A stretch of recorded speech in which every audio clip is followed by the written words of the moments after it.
What if a garden could feed you, provide a beautiful place to soak up nature, and also provide habitat for wildlife all at the same time? I'm here at the Permaculture Garden at the Ecology Building Society, where every meadow, log pile and border has a purpose. From a blooming edible flower garden to a sculptural log pile buzzing with life, this tour is packed with inspiration for designing resilient, beautiful spaces, no matter your size or setting. So let's take a walk and explore how permaculture can transform spaces and see if you can bring some of these ideas into your own garden. My name's Pippa Chapman and I've been designing and managing food forests for about 15 years now. So welcome to the Permaculture Garden at the Ecology Building Society.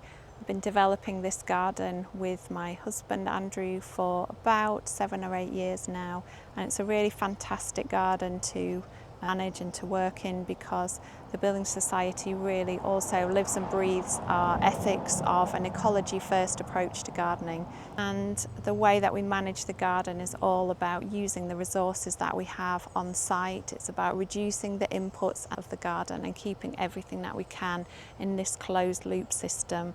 So we propagate plants where we can, we use the cut grass as mulch on the beds, we gather leaves and we create compost to then use as mulch on the garden as well.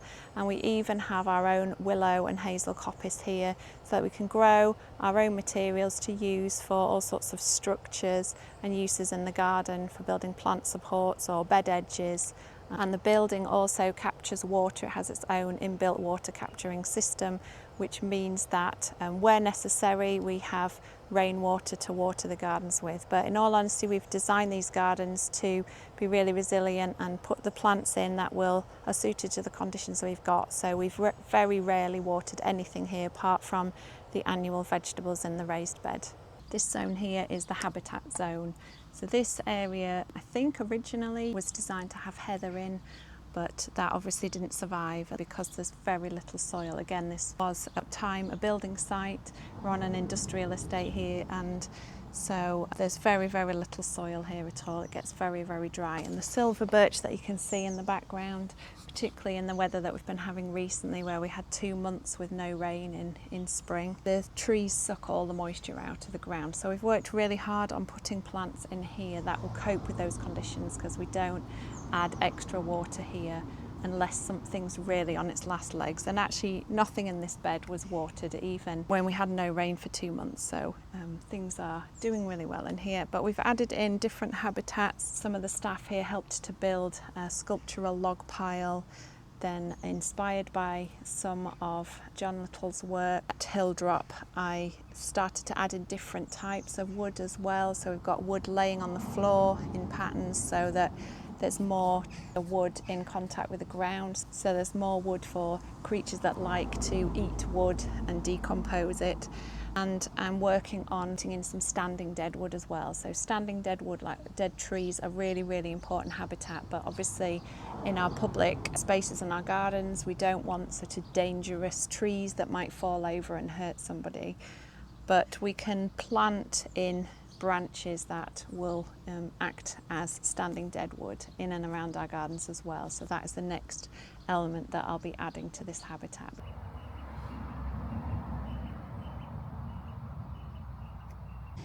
Sorry for the noise, it's next door's air conditioning on the supermarket, but I just wanted to show this lovely campanula here, Postruscayana. It's got edible flowers, edible leaves. It's hanging over the edge here of this willow edge that I've woven from willow that we've grown on site. Next to that I've got a lovely variegated marjoram and then some Chinese artichokes, which are also escaping the bed here. So they're like a small tuber, kind of almost looks like a bit of a grub, but they're really tasty, especially in stir fries. The gravelled area here is one of my most favourite areas. Originally it was just big beds of bare gravel that I was asked to weed out, and when the previous CEO was here, one day I'd been asked to tidy up and weed out some of the sedums that had seeded out of the green roof just above the gravel area.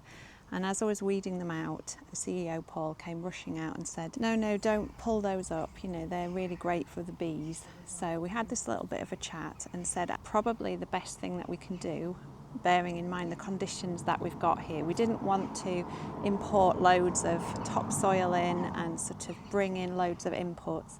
We wanted to work with the conditions that we've got here. So we decided to actually go with this idea of sort of sedum self-seeding out of the roof, and just to put in some small plants and spread some seeds around of things that will grow in this kind of almost like an alpine scree really. There's no soil as such under these beds. It's not like this gravel is just a mulch on top of some really nice soil. It's a mulch of gravel on top of some really horrible subsoil.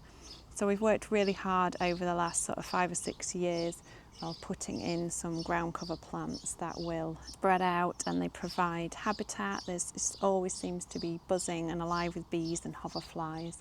And you know, maybe that the fact that there's so many more insects around is part of the reason you might be able to hear birds chirping in the background. There's starlings that nest in the building as well.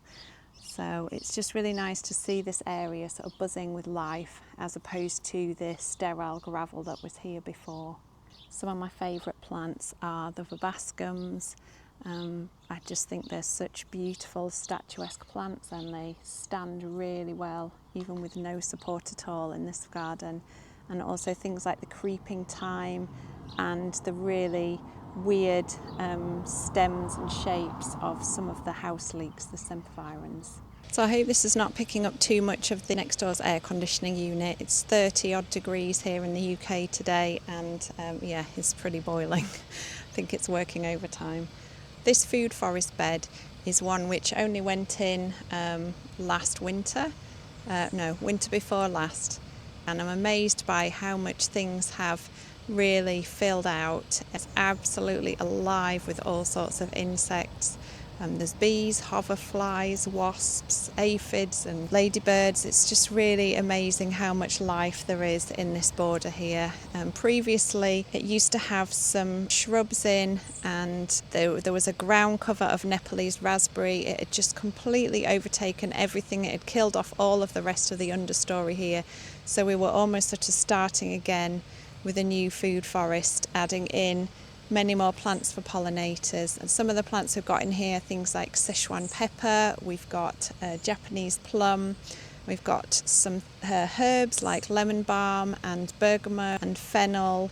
We've also got some useful plants in, such as soapwort, and some dye plants such as the goldenrod as well. So there's a real mix of useful plants in this food forest border here. Right at the far end we've got some sea buckthorn as well. We've got a huge giant male. Unfortunately the female that's fruiting is much smaller and actually looks like it's on its way out, so I think I'll be trying to put in a replacement one of those soon. But it's just such a beautiful border to look at, yeah, alive with insects. One of my favourite plants that has done really well in here is this lamb's ears, Stachyspires lentina. It's got these beautiful soft leaves, which is why it's called lamb's ears, because it's just like stroking a lamb's ear, but it's been absolutely covered in insects, and it's settled in really well. I planted in these tiny little plants, and they've just absolutely filled the space, covering the ground really effectively to stop any weeds coming up. So yeah, really it's been real right plant, right place. This is another bed which we haven't actually done anything with even during the drought, and everything still seems to have survived well. You can see these big marshmallow here. They will be sort of 8+ foot tall by the time they finish. They've got really lovely velvety leaves, and I'll be digging some of those up to harvest the root later on this year. And so this bed's sort of been in transition as well. It's been a few different things. So it started off with a lot of herbs, and we've also had a lot of flowers, but I think I'd really like to develop this as a particular herbal tea garden. So I'll be swapping some of the plants out that aren't doing so well, and I'll be adding in some more plants for herbal teas, so some things like maybe a bit more lemon balm. Might try and put some mint in here, although I will be making sure that I put a barrier around so it doesn't take over the entire bed. I think it'd be really nice to be able to make our own blend of herbal tea that visitors can have when they come, and staff as well, obviously. In this bed we've used alpine strawberries as a ground cover, which works really well where the plants are quite vigorous. You can see here this Babington leek looking really not very nice. At this time of year its leaves start to die back, they've got rust and they start to look really ugly. So I'm actually thinking I might move these Babington leeks a bit further back into the border and then grow something else in front of them, so that at this time of the year, as the leaves start to look really horrible, something else will be growing to cover them up. And also quite often these heads will fall down over the path as the bulbils get a bit heavier and get in the way of people trying to walk past. So another good reason to move them. That's the great thing about constantly evaluating your garden, is that you can make decisions about where to move things. The meadow here is a really special place as well that I just really love to come and walk through. There's so many different types of grasses and wildflowers. We leave thistles because they're really important for moths and butterflies.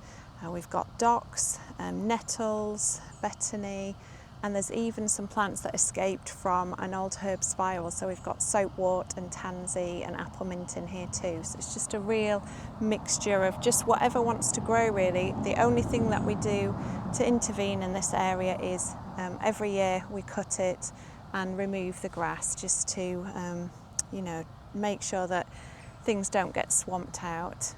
But we let everything seed, so we cut it down really quite late in the year. And it's just such a beautiful area. There's always sort of moths and butterflies floating around, and just a really beautiful contrast to some of the more managed areas of the garden.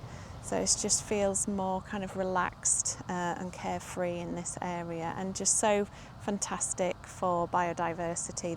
There's a really beautiful little woodland at the end of the garden, and really we leave this very much to nature. So other than just these lovely paths which Lara has been creating in the woodland using just dead branches, we like to try and leave dead wood where it falls.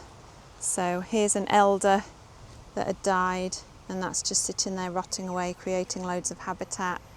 We have some ivy in this area where we let it grow up the trees, because ivy on trees is a really fantastic habitat, but we're very careful about where we let this grow. And some of the trees that are over footpaths, we clear the ivy off so that the tree inspector can check the safety of the trees and the branches and make sure that none fall on anybody. It's been really great to show you around, and I'd love to know what were your favourite parts of the garden in the comments below.